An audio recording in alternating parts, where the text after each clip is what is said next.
ஆமீனா மற்றும் நன்றியுணர்வின் கதை. ஆமீனா எப்போதும் குறை கூறும் ஒரு மாணவி. உணவு எளிமையாக இருந்தால், ஏன் இதைவிட சிறப்பாக ஏதாவது செய்யக்கூடாது என்று கேட்டாள்.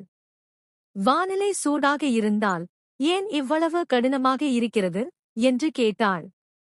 அவளுடைய பெற்றோர் அவளை ஆதரித்த போதும், அவள் அரிதாகவே அல்ஹம்துலில்லாஹ் என்று சொன்னாள்.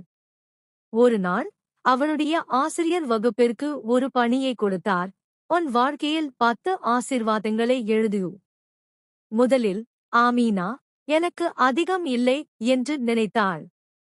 ஆனால் அவள் எழுதத் தொடங்கியபோது பட்டியல் நீண்டது.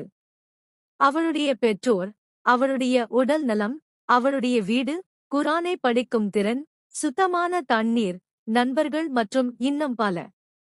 இறுதியில் அவள் உணர்ந்தாள், நான் ஆசீர்வாதங்களால் சூழப்பட்டிருக்கிறேன், ஆனால் நான் அல்லாஹ்வுக்கு நன்றி சொல்லவில்லையோ.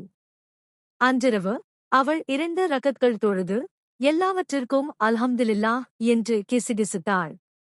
அன்றிலிருந்து அவள் ஏதாவது கடினமான ஒன்றை எதிர்கொண்ட போதெல்லாம் முதலில் அவளுடைய ஆசீர்வாதங்களை அவள் நினைவில் வைத்தாள்.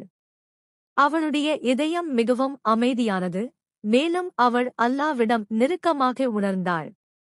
ஒழுக்கம், நன்றியுணர்வு நம்மிடம் இருப்பதை போதுமானதாக மாற்றுகிறது, மேலும் இதயத்திற்கு அமைதியை கொண்டு வருகிறது. நிறைய வீடியோக்கள் வந்துட்டே இருக்கு. சப்ஸ்கிரைப் பண்ண மறக்காதீங்க.